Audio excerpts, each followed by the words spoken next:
పనిచేయడంపైనే నీకు అధికారముంది, కాని ఫలితాలపై ఎప్పుడూ లేదు. ఫలితాన్ని ఆశించి పనిచేయకు, అలా అని పనిచేయడం మానకు. ఆత్మకు పుట్టుక లేదు, చావు లేదు. అది ఎప్పుడూ ఉండేదే. శరీరం చనిపోయినా ఆత్మ చనిపోదు. చినిగిపోయిన బట్టలు వదిలేసి కొత్తవి వేసుకున్నట్లుగానే ఆత్మ పాత శరీరాన్ని వదిలి కొత్త శరీరాన్ని ధరిస్తుంది. విషయవాంఛల గురించి ఆలోచిస్తే వాటిపై ఇష్టం కలుగుతుంది. ఇష్టం కాస్త కోరికగా మారుతుంది. కోరిక తీరకపోతే కోపం వస్తుంది.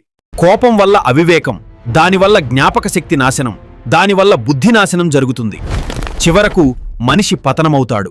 ఎప్పుడైతే ధర్మం క్షీణించి అధర్మం పెరుగుతుందో అప్పుడు నేను స్వయంగా అవతరిస్తాను.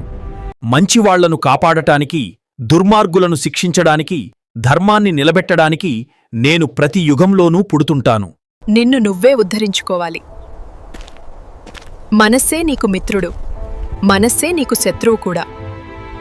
మనస్సు చంచలమైనదే, కాని అభ్యాసం మరియు వైరాగ్యం ద్వారా దానిని అదుపు చేయవచ్చు.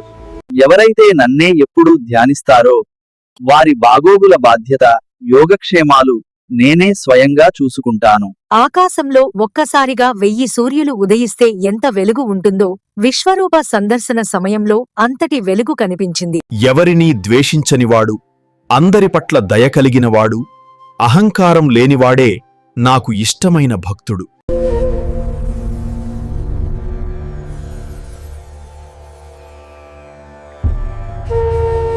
అన్ని ధర్మాలను వదిలి నన్ను ఒక్కడినే శరణుకోరు. నేను నిన్ను సకల పాపాల నుంచి విముక్తి చేస్తాను, భయపడకు.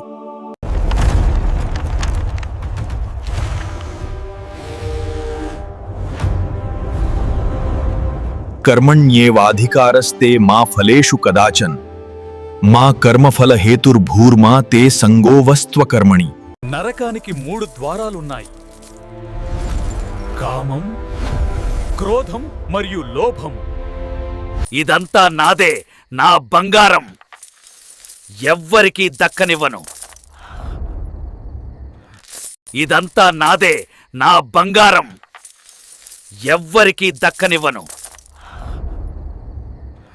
మెరిసే బంగారు నాణేల కుప్ప అకస్మాత్తుగా బరువైన, తుప్పుపట్టిన ఇనుప గొలుసులుగా రూపాంతరం చెందుతాయి. ఆ గొలుసులు ఒక వ్యక్తి మణికట్టుకు చుట్టుకుని అతని చేతులను గట్టిగా బంధిస్తాయి.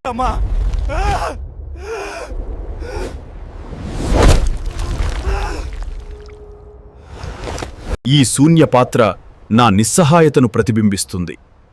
ప్రతిధ్వనించే ఆకలి కేకలతో నా గుండె నిండిపోయింది. కృష్ణా